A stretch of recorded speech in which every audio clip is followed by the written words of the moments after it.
Hi guys! Magandang gabi! Welcome back po dito sa Gandara sa your channel for showbiz update. Andito na naman nga po akong muli nagbabalik. Ang nagmamaganda ninyo kachismosang Kimpa, wala na pong iba. Ang lokaret na si Gandara SRU upang maghatid sa inyo ng latest update and fresh happenings patungkol kina Kim Chiu and Paula Avellino. And para nga po sa gabi nito, ang tatalakayin natin at pag-uusapan ay ang malaking announcement mamaya sa TV Patrol na ibinahagi ni AJ po sa kanyang live. Pero bago po ang lahat, sa mga hindi pa nakaka-subscribe sa ating channel, maaari naman na pindutin po ninyo ang subscribe button at notification bell na riyan sa baba upang kayo ay maging updated at ma-notify tuwing may bago po tayong chika at balita hinggil sa Kim Pao. Basta mga balita na may kinalaman kina Kim Chiu and Paula Avellino, sagot na po natin yan. And nais ko na rin pong magpasalamat sa ating pong mga taga-subaybay na lagi pong nakatutok at taga-abang na ating daily updates. And bilang pasasalamat, narito ang ilan ng mga komento na napili po nating basahin ngayong gabing ito. Shoutout po at maganda ring gabi kay Ma'am Mila Carillo. Sabi niya rito sa kanyang comment, Ma'am Gandara, sana pasilip naman ang Valentine's date ng Kim Pao.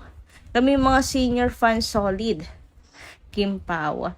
Parang kasama rin kami sa Valentine's Day ng Kim Pao sa paayuda. Sapat na sa amin na makita namin na masaya ang Kim Pao.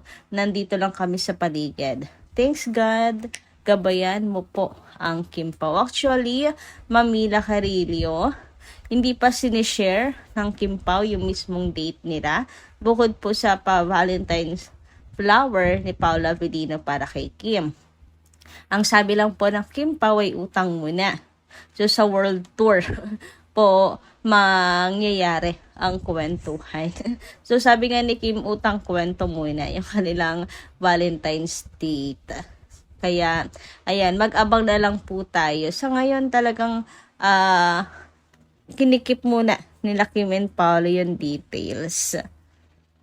Nag-aano pa nga yung dalawa hindi ata napag-usapan ko ano yung kanilang isasagot. Charot! Samantala, pag-usapan naman natin ang tungkol po dito sa stalker ni Paolo Avellino. Dahil nga po, nagsalita na si Pao, may ilang comment dito na sabi, let's be clear. He posted that deliberately. It was a message to everyone that boundaries matter. And if you cross them, he won't stay silent. Kaya nga, sana maging malinaw po yan sa lahat. So, binigyan na po ni Paula Avellino ng sample, di ba? Kaya para sa lahat, mensahe po yan ni Paula Avellino na lahat po ng bagay ay may boundaries. And boundaries matters, di ba? Hindi porke artista sila, pwede nyo na silang ganyanin. Lalo net ang creepy ng mga stalker ngayon. 'Di ba yung shinare ni Ivana Alawi? Naku, nakakaloka.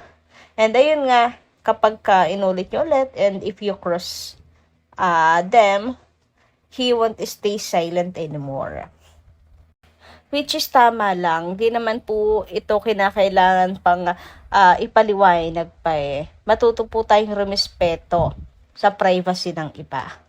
Samantala, sabi naman dito ni Beth Guillermo, hello Miss Gandara, good evening. Thanks for updates sa mahal kong Kim Pao. Always ako nanonood ng vlog mo, but bihira lang ako mag-comment. I am excited to watch your vlog. Anytime, mag-notif sa CP ko. I love to hear your sweet and gentle voice. Siguro Miss Gandara is maganda also like Kimi. Hoy, hindi! Wala tayong sinabi doon. Yung bagong gising ni Kimi, parang 3 araw na puyat. Na itsura. Thanks for everything about Kim Pao. I love them both. God bless to you and to your family. God bless also to all Kim Pao family. Love you all. Grabe, Ma'am Beth Guillermo. Bigla naman akong sa sinabi ninyo. Wala tayong panama po kay Kim Chu. Sobrang baby face po nun. Ang ganda. Ang elegante. Balat pa lang nun, wala na tayong sinabi. Baka nga siko pa lang ni Kim versus siko ko. Ang layo po. Ang layo ng agwat. Samantala, sabi naman ni Ma'am Azucena Sigador, shoutout po sa inyo. Tama, Ma'am Gandara. Sabi ng Marites, iniwan ni Pao si Kim sa ASAP kasi maghintay si Janine sa exit. Diyan lumabas din si Paolo. Yun nga, sabi-sabi ng Marites. Alam niyo naman, pag sabi-sabi, may dagdag bawas. Pero kita niyo naman po sa video, wala pong Janine doon sa exit. Diretso si Pao sa kanyang kotse. Wala po. Wala kasama si Pao. Umuwi po siyang mag-isa. Kung iniwan man niya si Kim doon sa ASAP, yun po dahil si Kim ay may gagawin pa po doon. Sabi naman ni Ma'am Vivian Caraig, I'm pretty sure they are in love with each other. Matured enough, know what to do for themselves. Love them so much. God bless them po, Lord. Yes, true. Kita naman, diba, na they are in love with each other. Si Paolo, lagi po yan nakatingin kay Kim. Lagi may panakaw tingin. Wala yung pakialam, nag-groupie man, nagsiselfie man. Basta ang kanyang mga mata ay na kay Kimi. And kapag si Kim medyo malayo po sa kanya, nakatanaw po yan parati si Pao. Na para bang ayaw mawawala sa kanyang paningin si Kimi. Diba? Sa inyo ng pagiging in love Yung hindi kumpleto ang araw mo. Kapag hindi mo nakikita yung tao. Sabi nga ng mga Kim Pao fans, si human charger niya, si Kimi. Kasi kapag wala sa tabi niya si Kim, ang lanto tayo ng Paolo Avellino. Pero pag nandyan, ang sigla-sigla. Human charger nga niya yan, si Kim Chu. Samantala, pag-usapan naman nga po natin ang ilang mga kaganapan at mga ganap nila Kim and Paolo. Kasama na rin po riyan ang trailer ng The Alibay and ang announcement sa TV Patrol. Naku, mainit po yung pinag-uusapan ngayon kasi based po kay Sir EJ ay manood daw po ang lahat. O di ba nakakaano kung anong meron. Kung anong meron, bakit kailangan manood ang lahat kasi special at malaking announcement daw po ito. So, eto nga po para sa mga nag-aabang. Ayon sa live ni Sir EJ, February 25, 2026, official trailer of The Alibay ang buong katotohanan. Possible na umabot ng 1 year din ang world tour, pero putol-putol hanggang maikot daw yung mga bansang iikutin. May aabangan daw mamaya sa TV Patrol na malaking announcement. Manood daw ang lahat. Yay! Yan lang po ang nasagap ko. From Jenny. Ayan, shout out sa iyo and credit pala.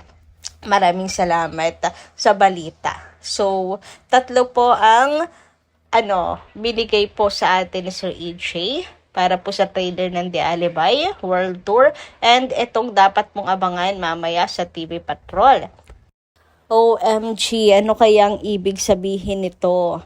Ang Kim Pao ay nasa TV Patrol. Sila po ay may malaking announcement na gagawin.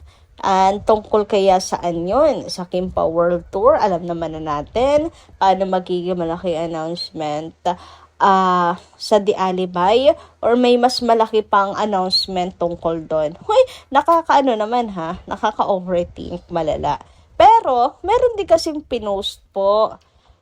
May mga nag-post na from ABS-CBN and iba pang pages na si Coco Martin ay may big announcement din daw po sa TV Patrol this Friday. Di ba Friday po ngayon?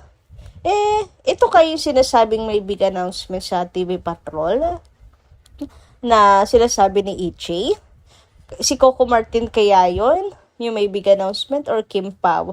Or baka naman kukunin na ni ni Coco Martin ang Kim Pao para sa Batang Quiapo. Ay, ewan ko. Basta mag-abang na lang rin po tayo. Ayan. Di ba ang pinag-uusapan naman? Ang topic naman ni Sir AJ ay Kim Pao. So, baka Kim Pao yun. Kaya, yan. Di ba? Nangangapa tayo. So, abangan na lang po natin mamaya. So, yun lang po muna yung ating update. Maraming salamat po sa inyong pakikinig. Kita-kits po muli sa mga susunod pa natin, chikas. Maraming po salamat.